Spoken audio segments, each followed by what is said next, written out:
नमस्कार, अमाया arts classes Motihari में आपका स्वागत है। यह जो वीडियो है एनसीईआरटी के हिस्ट्री का भाग 1 का वीडियो है। इसमें मोहनजोदड़ो वाले पॉइंट से 2-4 चीज़ इंपॉर्टेंट जो आपको जानना है वो जान जाइए। जैसे मोहनजोदड़ो की खोज कब हुई है, तो मोहनजोदड़ो की जो खोज हुई है वह हुई है 1922 ईस्वी में। मोहनजोदड़ो सिंधु नदी के किनारे स्थित है और मोहनजोदड़ो की जो खोज है वो आर.डी. बनर्जी के द्वारा किया गया है, यानी राखाल दास बनर्जी के द्वारा इसकी खोज की गई है।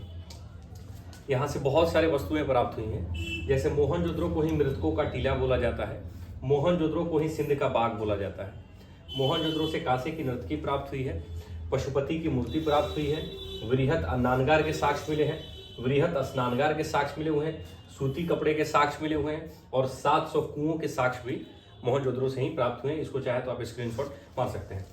आगे देखिएगा, आगे का जो व्यवस्था है कि मोहनजोदड़ो से ज्यादा आपके एग्जाम में हर बार पूछ रहा है कि यहाँ की जल निकासी प्रणाली के बारे में आपको बताना है।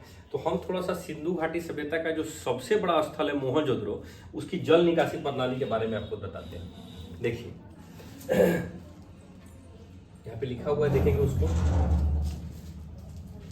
देखेंगे उसको कि मोहनजोदड़ो के नगर नियोजन की एक प्रमुख विशेषता यहाँ की जल निकासी प्रणाली थी। यानी मोहनजोदड़ो जो सिंधु घाटी सभ्यता की सबसे बड़ी जगह थी या सबसे बड़ा स्थल है मोहनजोदड़ो, उसकी एक प्रमुख विशेषता थी यहाँ की जल निकासी प्रणाली। क्या थी? यहाँ की जल निकासी प्रणाली। यहाँ के जो अधिकांश भवन और अधिकांश जो यहाँ पे भवन होते थे उसमें निजी कुआं होता था, यानी पर्सनल कुआं होता था और स्नानगार भी होते थे। यानी जो यहाँ के पर्सनल भवन होते थे वहां पे कुआं भी होता था और स्नान करने के लिए स्नानगार भी होता था। भवन के कमरों, याद रखिएगा, भवन के कमरों, रसोइयों, स्नानगार आदि सभी का पानी जो था एक छोटी से नालियों से निकलकर गली के नाली में आता था। यानी घर से एक नाली निकलती थी, वह नाली गली का जो मोहल्ला होता था उस मोहल्ले की गली में एक नाली होती थी, उस नाली में जाके मिलता था। और गली का जो नाली होता था वो मुख्य सड़क के दोनों किनारे बनी बड़ी नालियों में मिलता था। यानी जो गली का नाली होता था वो जो मेन सड़क होती थी उसके दोनों तरफ बड़ी बड़ी नालियां बनी हुई थी, उसमें जाके मिलता था। इसके अलावा यहाँ की जो नालियां बनी हुई पक्की नालियों से जोड़ा गया था। मुख्य सड़कों की नालियों के ऊपर पत्थरों और शिलाओं द्वारा ढका जाता था। यानी जो मुख्य नालियां हैं, मुख्य सड़कों के दोनों बगल जो नालियां थी, बड़ी बड़ी नालियां बनी हुई थी, उसके ऊपर पत्थर और शिलाओं को रखा जाता था ताकि कीड़ा मकोड़ा उड़े नहीं, इसके लिए।